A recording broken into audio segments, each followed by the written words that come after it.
Vino here, ready for wine number 2 of the Wine Folly Challenge, Aglianico.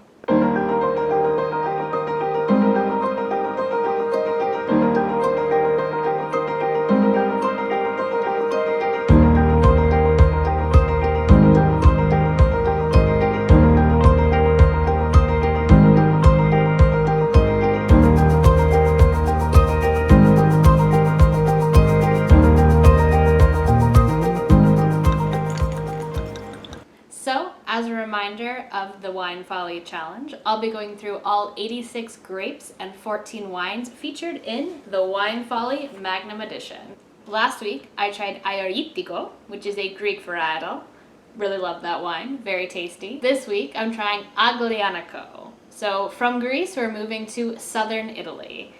This is where this is most known. It is known as the Nebbiolo of southern Italy. This is obviously a red varietal. It's known for being very tannic, needing a lot of time to age to really have it mature. I decided not to get a bottle that was that old, as those can be a little pricey. So this is a 2014. And this week we also have a bonus bottle. I'll be doing this from time to time just because there's a lot of great wines around here, and kind of comparing the California local wine to the wine from the region that it is most famous for. So in this case, it is southern Italy, so this is a southern Italian wine, comparing it to this one from Ryme, which is a Sonoma County producer. I've been decanting this one for about an hour. I've had this open for an hour, although it's a 2017, so a lot younger, so probably does not need as much decanting time.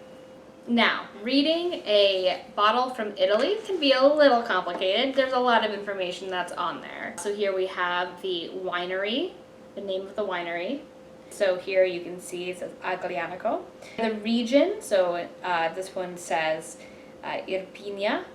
Made up name, and here we have Cinque Kers. You can also see that this is Denominazione di Origine Controllata. So there are 329 officially designated wine regions, and then wines must use the official grape varieties and have minimum quality standards in order for them to have this on their bottle. So a little bit more about these two wines. So Cinque Kers is actually a vineyard. It is apparently their best vineyard, and so that's where they produce, when it has that designation on it, that's what they consider to be their Grand Cru. Ryme, this varietal for Ryme was grown in the El Dorado foothills, so inland California. You get a lot of heat there, probably mimicking the same type of temperatures that you find in southern Italy.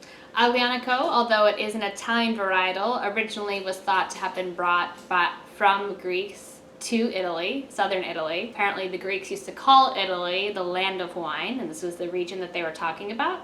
It does very well in volcanic soils, so places around volcanoes, which Italy has a lot of. So we'll be trying these side by side. Ooh, this is a deep ruby red. You can see around the rim that there has been some aging on this.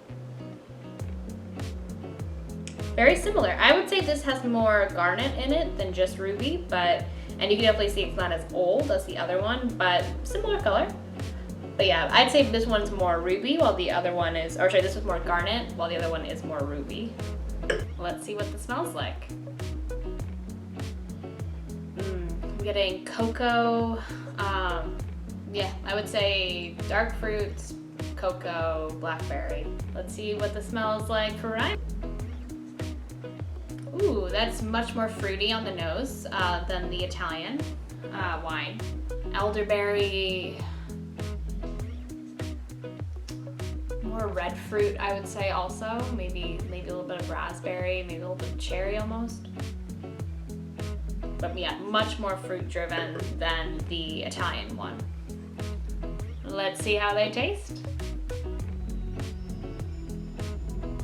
Still quite gripping tannins, very savory, almost a little bit of gamey quality to it, smoky. It tastes a little young. Probably would need a little bit more time to really start showing nicely, but not bad. Not really, my style of wine. It's a little bit more savory than I really like my wines to be. I like my wines a little bit more fruity. So let's try wine number 2. Still very tannic. It's also very tannic. A lot brighter though. Could be the youth on it. I get a lot more tartness, a lot more acidity, almost like a tart cherry kind of note in the beginning. I would still say though that it has notes of leather on it, so it's still some of that savory quality to it that the Italian varietals had. I'll say neither one of these are sort of my go-to wines, but I am excited to try it with food and see how that changes the wine.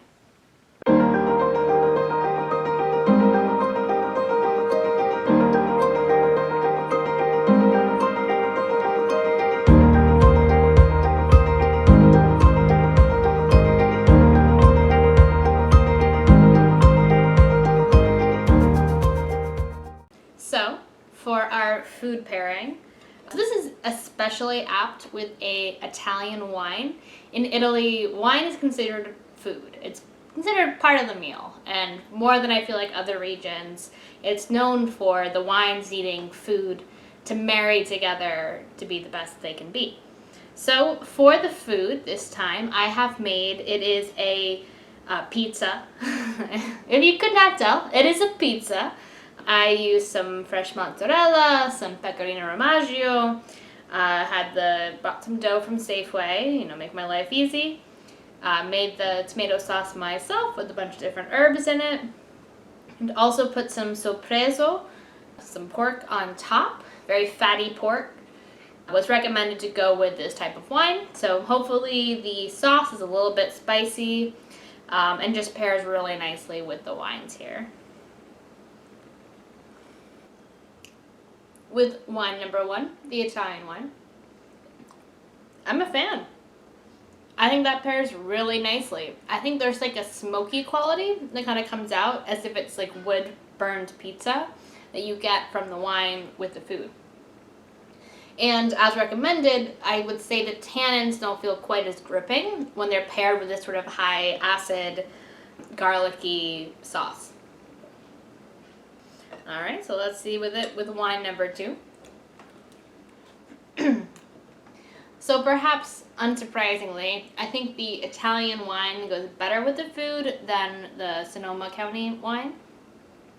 The Sonoma County wine, really, I just think because of the acidity level, it's like acid and acid. It's a little bit too much acid for me. This is more of a sipping wine, I would say, versus I think this is much more food friendly. Pairs really nicely with the pizza. Versus this, I liked better on its own. In final summary of my thoughts of the 2 wines, probably not my go-to. Probably not something I'm going to reach for. I could see if I was having a barbecue, maybe picking a bottle up or 2. But still delicious. And I'm glad I tried them both. So pick up a bottle if you would like. And I'll see you again next week. Chin chin.